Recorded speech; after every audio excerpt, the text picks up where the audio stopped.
let the candidates speak from here on out. All right, our first question today: has the Recovery Act had any impact on jobs in the 7th Congressional District? And do you think there is a continuing federal role for creating and retaining jobs locally? Our first candidate to answer is Mr. Bailey.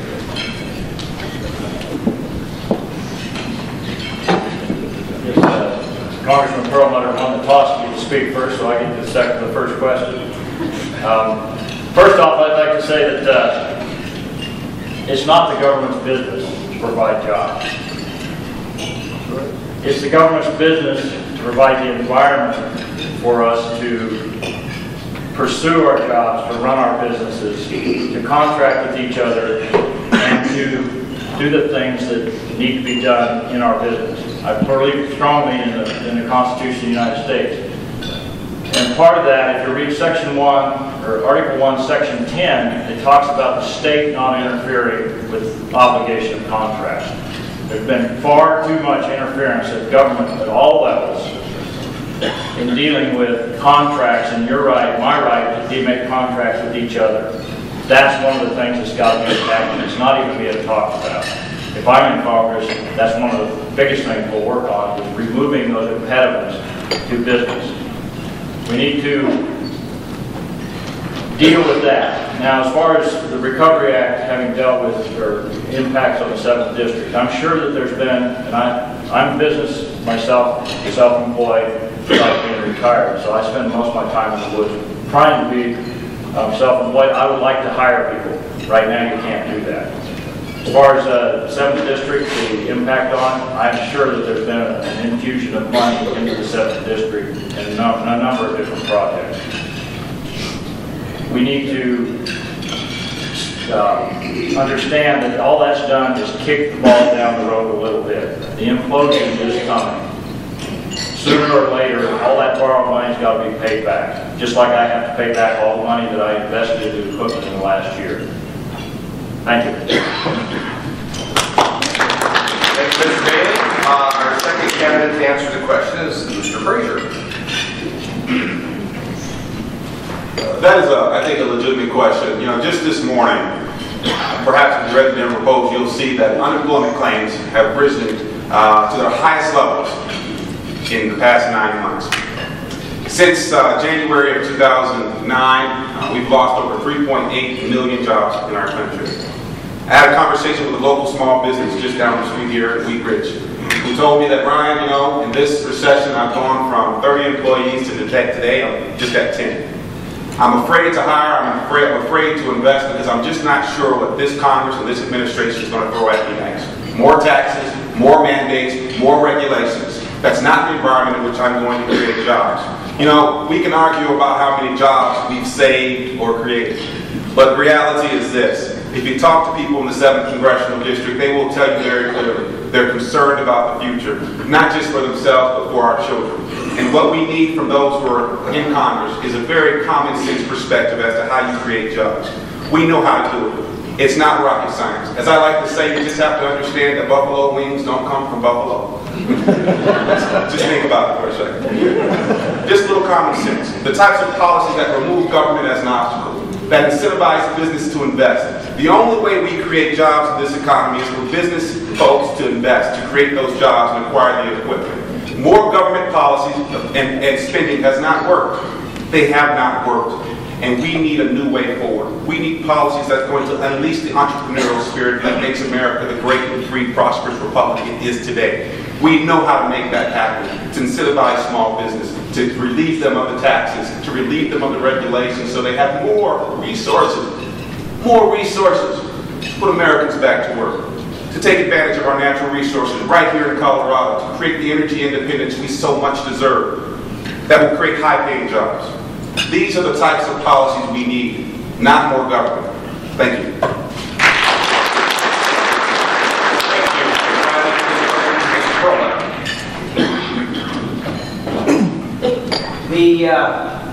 to answer this question, the answer is yes, there have been jobs provided as part of the Recovery Act. And let's just start with one that we all ran into today, and that's over on I-70 in Ward, where the construction on I-70 is part of the Recovery Act. That's a job that's been waiting to get done for a long time, and it's putting people back to work. In the 7th Congressional District alone, there are 13 transportation construction projects employing some 5,000 people. Right now, that's part of what we're doing.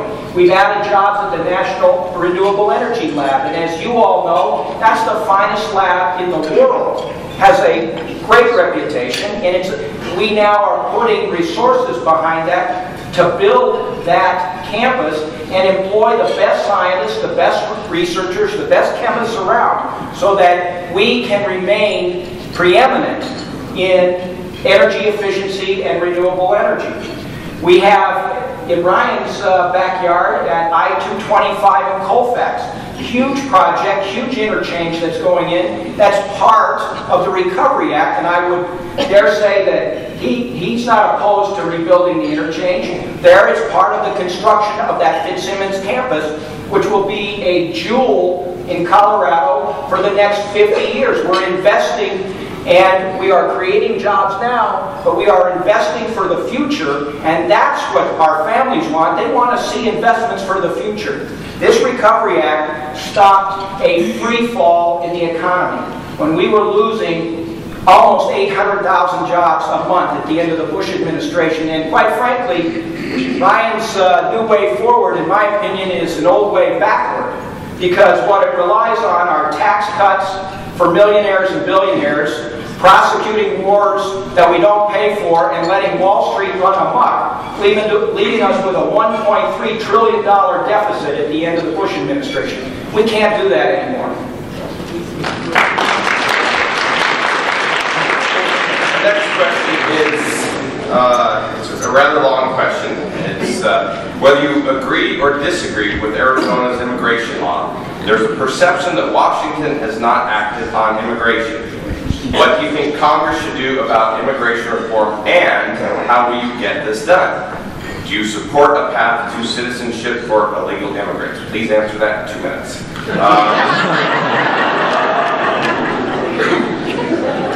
Thank you for that question. The whole reason Arizona did what it did was because both previous Republican and Democratic administrations and this Congress, upon which Congressman Perlmutter is a part of, has failed to do its job.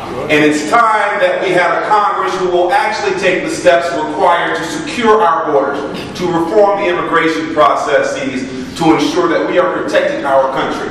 Folks, secure borders is not just an immigration issue. As someone who served in the United States Navy, it is a national security issue.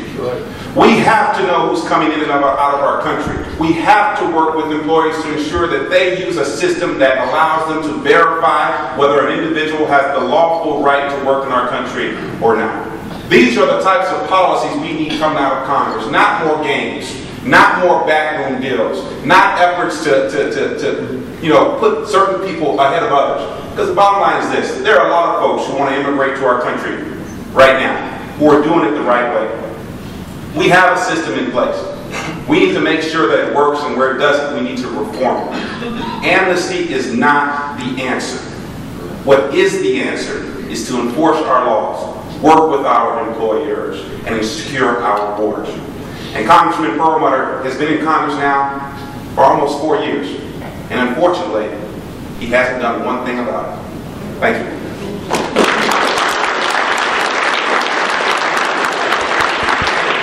Perlmutter, I imagine you'd like to respond. Well, to my friend Ryan, the answer is yes, I have done something about it. We passed just last week $600 million for additional border security, border forces, as well as more drones and construction of the wall. In terms of securing the property, the border to the south of our country. So this is a major issue, and the stumbling block, quite frankly, is 41 Republicans in the United States Senate.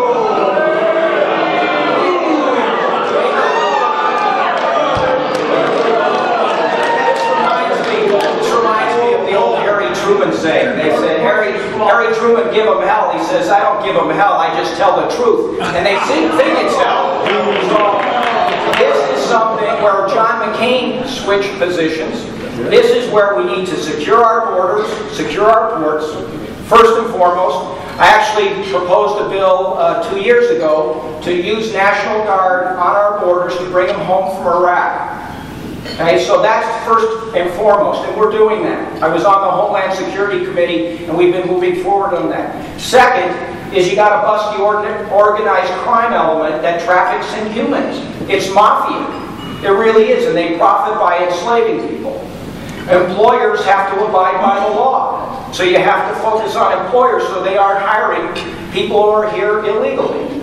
And third, I disagree with my friend. Not the employees. Sure. Third, I disagree with my friend Ryan. But if people are paying taxes, having committed crimes, are learning English, and want to be productive members of society, there's got to be a path for legalization, either on a temporary basis or on a permanent basis. That's how we're going to resolve this immigration issue. It's a hot button issue, it's a difficult issue, but we can't allow some employers to use people who are here illegally at lower prices, and it's a disadvantage to those that are playing by the rules. Thank you.